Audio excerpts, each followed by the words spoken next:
അസ്സലാമു അലൈക്കും. എല്ലാവർക്കും നമസ്കാരം. എന്റെ അടുത്ത് നിരവധി ആളുകൾ എപ്പോഴും ചോദിക്കുന്ന ഒരു സംശയമാണ് ഈ ഫ്രീ വിസ എന്ന് പറയുന്ന സമ്പ്രദായം എന്താണ്, ഈ ഫ്രീ വിസ എന്ന് പറയുന്ന ഒരു സിസ്റ്റം ഒമാനിൽ നിലവിലുണ്ടോ എന്ന് ചോദിച്ച് നിരവധി ആളുകൾ എന്നെ എപ്പോഴും വിളിക്കാറുണ്ട്. നിങ്ങളൊരു കാര്യം മനസ്സിലാക്കുക, അങ്ങനെ ഒരു സിസ്റ്റം നിലവിലില്ല. ഈ വിസ നമുക്ക് ലഭിക്കുന്നത് ഒരു കമ്പനിയുടെ പേരിലാണ്, അല്ലെങ്കിൽ ഒരു സ്പോൺസറുടെ പേരിലാണ്.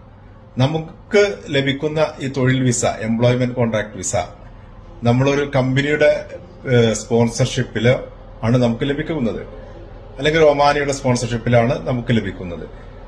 ഈ വിസ പ്രകാരം നമുക്ക് ഏത് കമ്പനിയുടെ പേരിലാണോ നമുക്ക് വിസ ഇഷ്യൂ ചെയ്യപ്പെട്ടിരിക്കുന്നത് ആ കമ്പനിയുടെ അണ്ടറിലെ നമുക്ക് ജോലി ചെയ്യാൻ കഴിയുകയുള്ളൂ.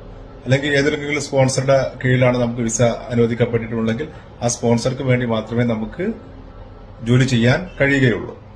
പല ആളുകളും ചെയ്യുന്നത് എവിടെന്നെങ്കിലും ഏതെങ്കിലും ഒരു കമ്പനിയുടെ പേരിലോ അല്ലെങ്കിൽ ഏതെങ്കിലും സ്പോൺസറുടെ പേരിലോ വിസ എടുത്തു വന്ന് ഫ്രീലാൻസർ ആയിട്ട് ഇവിടെ ജോലി ചെയ്യുന്ന നിരവധി ആളുകളുണ്ട്.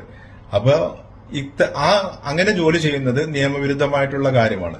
അതിന്റെ കോൺസിക്വൻസസ് എന്ന് പറയുന്നത് ലേബർ ചെക്കിങ്ങിൽ നിങ്ങൾ പിടിക്കപ്പെട്ടാൽ നിങ്ങൾക്ക് ഫൈന്, തടവ്, അല്ലെങ്കിൽ അതുപോലെ ഡീപ്പോർട്ടേഷൻ വരെ വരാൻ സാധ്യതയുണ്ട്. റിപ്പീറ്റേഷൻ വരുമ്പോൾ ഇതേ കുറ്റം ആദ്യം ഒരു പക്ഷേ ഫൈനിട്ട് ഒഴിവാക്കിയാലും പിന്നീട് തുടർച്ചയായിട്ട് ഇതിൽ പിടിക്കപ്പെട്ടാൽ നിങ്ങൾക്ക് ഡീപ്പോർട്ടേഷന് നിർബന്ധമായും നിങ്ങൾ വിധേയമാകേണ്ടി വരും.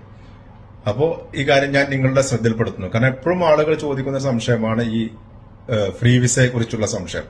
നിങ്ങൾക്ക് എന്തെങ്കിലും നിയമപരമായിട്ടുള്ള സംശയങ്ങൾ ഉണ്ടെങ്കിൽ നിങ്ങൾക്ക് എന്നെ വിളിക്കാം. എന്റെ കോൺടാക്ട് നമ്പർ 94209107. എല്ലാവർക്കും നന്ദി, നമസ്കാരം, അസ്സലാമു അലൈക്കും.